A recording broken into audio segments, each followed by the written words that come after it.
नमस्कार दोस्तों। आज की कहानी एक पारिवारिक सामाजिक कहानी है। सुबह से ही घर का माहौल थोड़ा गर्म था। महेश की अपने पिता से रात को किसी बात पे अनबन हो गई और ये बात पहली बार नहीं हुई थी। अक्सर ही ऐसा होते रहता था। महेश के विचार अपने पिता के विचारों से बिल्कुल अलग थे और महेश अपने पिता को ही अपना आदर्श मानता था और उनसे प्रेम भी बहुत करता था।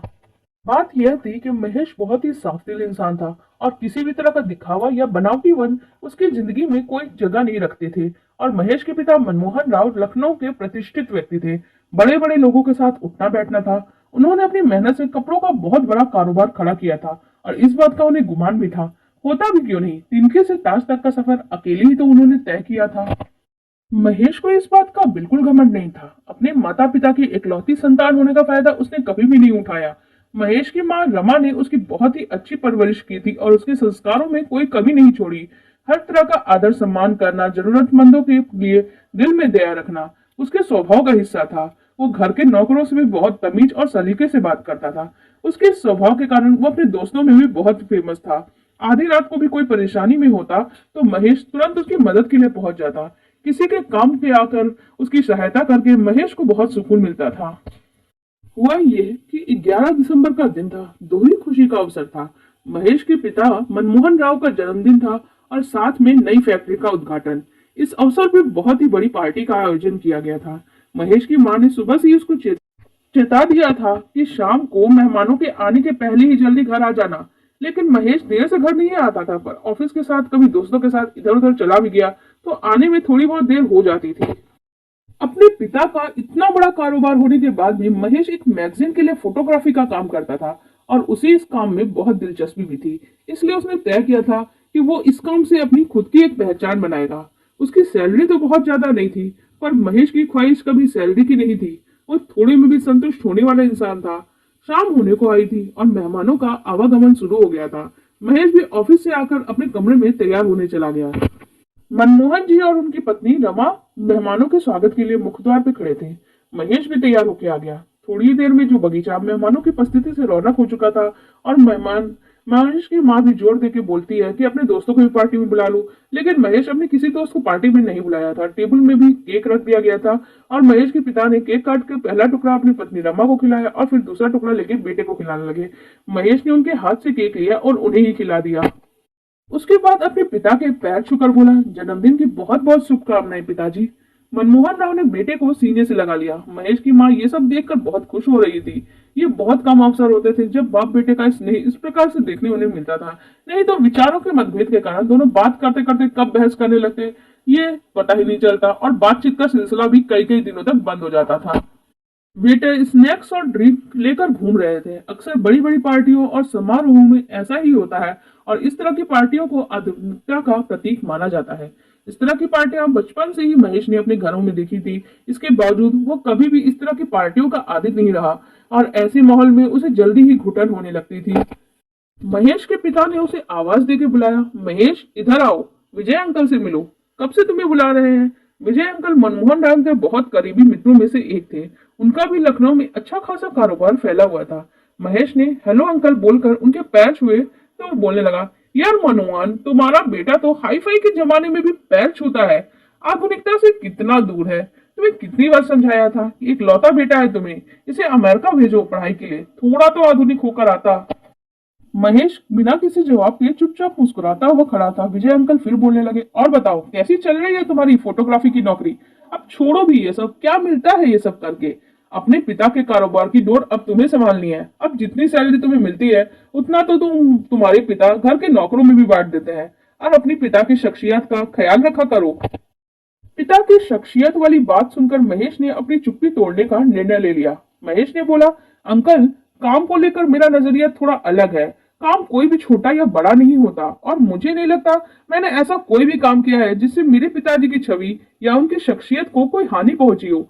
फोटोग्राफी मेरा शौक है और इस काम को करने से मुझे खुशी मिलती है। और रही बात पैसों की, तो ना तो मुझे ज्यादा पैसों की जरूरत है और ना ही चाह।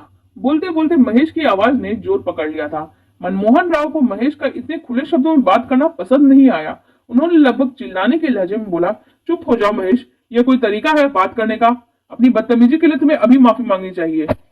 लेकिन महेश ने इस बात से साफ इनकार कर दिया और कहा, माफी किस बात की पिताजी, मैंने कोई गलती नहीं करी है, सिर्फ अपनी बात रखी है। आप ही बताइए, मैंने आज तक ऐसा कौन सा काम किया है जिसकी वजह से आपको शर्मिंदा होना पड़ा। मनमोहन राव जी बोले, मैं कुछ नहीं सुनना चाहता महेश, मेरे प्रतिद्वंदी भी इस पार्टी में मौजूद है, सबके सामने मेरा मजाक मत बनाओ। महेश बोला, मुझे किसी की परवाह नहीं, पिताजी की कौन देख रहा है, कौन क्या सोच रहा है, मैं बस इतना चाहता हूँ कि आप मुझे समझे। मैंने जब से होश संभाला है तब से आज तक उस दिन का इंतजार कर रहा हूँ जब आप मुझे समझोगे। इंसान बड़ा काम या बड़ा कारोबार करके बड़ा नहीं होता है पिताजी, छोटे छोटे काम करके भी इंसान अपनी एक पहचान बना सकता है। बड़े बनने का सफर भी छोटे सफर से ही तय होता है, और इस बात का उदाहरण तो आप खुद है पिताजी, फिर आप क्यों नहीं समझते। मनमोहन राव का सब्र खत्म हो गया। अब बात उन्हें प्रतिष्ठा पे चोट पहुंचाने जैसी लगने लगी। उन्होंने महेश से कहा, तुम या तो विजय अंकल से माफी मांगो या अभी इसी वक्त घर से निकल जाओ। महेश की मां रमा को इतनी दूर से खड़े होकर ये सब कुछ वो जब देख रही थी, सुन रही थी, सोचने लगी, पति की प्रतिष्ठा का ख्याल रखना जरूरी है, पर बेटे के आत्मसम्मान को चोट पहुंचाकर नहीं। वो पति से बोली, ये क्या बोल रहे हैं आप, इतनी सी बात के लिए कोई अपनी इकलौती औलाद को घर से जाने के लिए कह देता है क्या। मनमोहन राव को जब भी गुस्सा आता था तब तो वो किसी की भी नहीं सुनते। हमेशा की तरह उन्होंने रमा को भी बोलकर चुप करा दिया। महेश बोला, मुझे नहीं पता था पिताजी कि आपको अपने बेटे से ज्यादा इन बाहरी लोगों की परवाह है, जो जो आज आपके साथ सिर्फ आपकी शख्सियत की वजह से है। यहाँ खड़ा हुआ हर एक इंसान आपके लिए अपने दिल में इज्जत के लिए नहीं खड़ा है, बल्कि अपने दिमाग में आपसे जुड़ा हुआ नफा और नुकसान लिए खड़ा है, और आप इस सच्चाई को स्वीकार नहीं करना चाहते। इतना बोलकर महेश माँ के पास आया और पैर छूकर बोला, चलता हूँ माँ, तुम अपना ख्याल रखना। रमा पति से गुहार लगाती रही, मगर मनमोहन राव ने एक नहीं सुनी। वे चिल्लाते हुए बोले, जाओ, तुम्हारी हैसियत ही क्या है मेरे बिना, 4 दिन में वापस आओगे ठोकरे खाकर। हंसी खुशी माहौल का इस तरह से अंत होगा किसी ने कल्पना भी नहीं की थी। आज इस घटना को पूरे 5 साल बीत चुके थे, पर महेश वापस नहीं आया था और ना ही कोई खबर आई थी। बेटे के जाने के गम में रमा की तबीयत भी दिन प्रतिदिन खराब होती जा रही थी और वो अक्सर बीमार रहने लगी थी। उनकी जिंदगी से खुशी और चेहरे से हंसी हमेशा के लिए चली गई थी। मनमोहन राव को भी बेटे के जाने का बहुत अफसोस हो रहा था। उस दिन की घटना के लिए उन्होंने अपने आप को ना जाने कितनी बार कोसा था। एक माँ को उसके बेटे से दूर करने का दोषी भी वो खुद को ही मानने लगे थे। अकेले में महेश को याद करके कई बार वो रो भी लेते थे। एक माँ के लिए उसकी औलाद का उससे दूर होना बड़े दुख का कारण बन जाता है, पर एक पिता के लिए उसके जवान बेटे का घर छोड़ के चले जाना किसी सदमे से कम नहीं होता। रमा कमजोर न पड़ जाए इसलिए उसके सामने मनमोहन राव खुद को कारोबार में व्यस्त रखने का दिखावा करते। वे अक्सर रमा को यह बोलकर शांत कराते कि आज नहीं तो कल आ ही जाएगा तुम्हारा बेटा। रमा अपने मन में सोचती, मैं माँ हूँ उसकी, मुझे पता है उस स्वाभिमानी और दृढ़ निश्चय के बारे में। एक बार जो ठान लेता है वो करके ही शांत होता है। एक दिन अचानक फोन की घंटी बजी। सुबह के 10 बज रहे थे। रमा दूसरे कमरे में थी। नौकर ने फोन उठाया और जोर से चिल्लाया, मैडम मैडम। रमा एकदम से चौंक गई। दूसरे कमरे से नौकर को चिल्लाते हुए बोली, क्यों चीख रहे हो, किसका फोन है। छोटे साहब का फोन है मैडम, नौकर बोला। रमा को जैसे अपने कानों पर यकीन ही नहीं हुआ। वो फोन की तरफ दौड़ के लपकी और नौकर के हाथ से फोन लगभग छीनते हुए लेकर बोली, हेलो महेश बेटा, कैसे हो बेटे, 5 साल लगा दिया अपनी माँ को याद करने में, घर कब वापस आ रहे हो बेटा, तू ठीक तो है ना।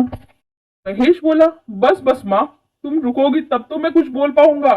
और पिताजी कैसे हैं माँ, आप दोनों की तबीयत ठीक तो है ना। आप दोनों की खबर लेता रहता था मैं, पर आज इतने सालों के बाद आपकी आवाज सुनकर मन को बहुत तसल्ली हो गई है माँ। पिताजी से बात कराओ ना। महेश ने आग्रह किया तो रमा बोली, वो ऑफिस में है बेटा, तू सब कुछ छोड़ दे, पहले ये बता तू घर कब वापस आ रहा है, कहाँ है तू, मैं अभी ड्राइवर को भेजती हूँ तुझे लाने के लिए। आपका ड्राइवर इतना दूर नहीं आ पाएगा, मतलब।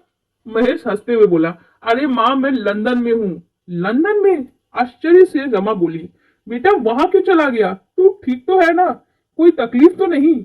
अक्सर जब औलादें अपने माता पिता से दूर हो जाती हैं तो किसी कारण से उन्हें ऐसी ही चिंता उन्हें घेरे रहती है कि वो कहीं गलत संगत में न पड़ जाए, वो खुद को अकेले कैसे संभालेंगे। रमा की बार बार बीमार रहने की वजह भी यही सारी चिंताएं थी। महेश सोचने लगा, माँ ने 5 साल मेरे बिना कैसे निकाले होंगे पता नहीं। माँ की बातों से उनकी फिक्र साफ साफ झलक रही थी। मेरी बात सुनो माँ, महेश बोला। घर से निकलने के 2 साल तक मैं लखनऊ में ही था। जिस मैगजीन के लिए मैं काम करता था उसी की तरफ से मुझे 3 साल पहले एक प्रोजेक्ट के लिए लंदन भेजा गया था। मेरा प्रोजेक्ट बहुत ही सफल रहा। यहाँ लंदन में मेरे काम को बहुत सराहा गया और अगले महीने यहाँ पुरस्कार समारोह का आयोजन है जिसमें तुम्हारे बेटे को best photographer of the year का पुरस्कार मिलने वाला है। माँ, आपके और पिताजी के आशीर्वाद से मेरी इतने सालों की मेहनत का परिणाम मुझे पुरस्कार के रूप में मिलने जा रहा है। मेरी बहुत इच्छा है कि इस अवसर पे मेरा परिवार, मेरे माता पिता मेरे साथ हों। मेरी जिंदगी की इतनी बड़ी खुशी को बांटने के लिए आज मेरे साथ यहाँ कोई नहीं है माँ। बोलते बोलते महेश का गला भर आया था। उधर रमा की आंखों से निकले आंसुओं ने भी आंचलों को भिगा दिया था। उनका दिल खुशी से चिल्लाने को कर रहा था कि मेरे बेटे की हैसियत देखने वालों देखो, आज अपनी मेहनत के दम पे मेरा बेटा किस मुकाम पे पहुंच गया है। दूसरे देश में जाकर दूसरे लोगों के बीच अपने काम से अपनी पहचान बनाना अपने आप में बहुत बड़ी जीत है। महेश ने आगे बोला, माँ, आप और पिताजी के लिए लंदन की टिकट मैं जल्दी भेज रहा हूँ। पिताजी को लेकर जल्दी से यहाँ आ जाओ माँ। हाँ बेटा, हम जरूर आएंगे, रमा ने कहा। कौन से माता पिता नहीं चाहेंगे कि दुनिया की नजरों में अपने बेटे के लिए इतना बड़ा मान सम्मान और इज्जत देखें। तूने हमें अवसर दिया है, हम जरूर आएंगे बेटा, हम जरूर आएंगे। ऐसा कह के रमा ने फोन रख दिया। आज रमा को अपनी परवरिश पे बहुत नाज हो रहा था। 5 साल की जुदाई का दर्द आज बेटे की सफलता के आगे बहुत छोटा लग रहा था। वे बहुत बेसब्री से महेश के पिता के घर आने का इंतजार कर रही थी। फोन पे इतनी बड़ी खुशखबरी वो नहीं देना चाहती थी। वो चाहती थी कि बेटे की सफलता की खुशी वो अपनी आंखों से उसके पिता के चेहरे पे देखे। दरवाजे की घंटी बजी तो नौकर ने जाके दरवाजा खोला।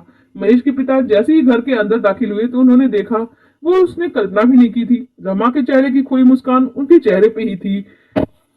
रमा को मुस्कुराते हुए देखकर मनमोहन राव ने कहा, इतने सालों के बाद तुम्हारे चेहरे पे खुशी देख के आज बहुत सुकून मिल रहा है, पर इसकी वजह पता चलेगी कि नहीं मुझे ये तो बता दो, तुम्हारा बेटा वापस आ गया है क्या? रमा बोली, जी नहीं, बेटा नहीं आया है, पर आज दोपहर में उसका फोन आया था। इस खबर को सुनने का इंतजार वो भी ना जाने कब से कर रहे थे। अच्छा, कैसा है वो? मेरे बारे में पूछा कि नहीं उसने? नाराज है क्या अभी भी मुझसे? उसकी उत्सुकता बढ़ती जा रही थी। माँ बोली, नहीं जी, बिल्कुल नाराज नहीं है और बार बार आपको ही पूछ रहा था। और सुनिए, लंदन में है हमारा बेटा। बेटा लंदन में है? महेश के पिता जैसे सोफे से उठकर खड़े हो गए। जी हाँ, लंदन में, और अगले महीने वहां बहुत बड़े पुरस्कार में सम्मानित होने जा रहा है आपका बेटा। ये बोलते हुए मिठाई का एक टुकड़ा रमा ने मनमोहन राव के मुंह में डाल दिया था। आज उनकी भी खुशी का कोई ठिकाना नहीं था। तुम सच तो कह रही हो ना रमा? रमा बोली, हाँ हाँ, बिल्कुल सच है। मनमोहन राव ने रमा को सीने में लगा लिया और दोनों अपने आंसुओं को रोक नहीं पा रहे थे। रमा ने खुद को संभालते हुए कहा, आगे तो सुनिए, हमारे लिए लंदन की टिकट भेज रहा है। पुरस्कार समारोह में हम दोनों के साथ ही वो शामिल होना चाहता है। मनमोहन राव के आंसुओं का बहाव और तेज हो गया। जिस बेटे को 5 साल पहले उन्होंने मिला था कि तुम्हारी हैसियत क्या है मेरे बिना, उसने अपनी हैसियत से शख्सियत का सफर बखूबी पूरा कर लिया था। आंसू ने पूरे चेहरे को भिगा दिया था और बेटे से मिलने की तड़प दिल में मचल उठी थी। आज रमा को और मनमोहन जी को अपने बेटे पे बहुत गर्व हो रहा था। आपको हमारी ये कहानी कैसी लगी कमेंट सेक्शन में जरूर बताइएगा। साथ ही वीडियो को लाइक कर दीजिएगा और हमारे चैनल को भी सब्सक्राइब कर लीजिएगा। धन्यवाद।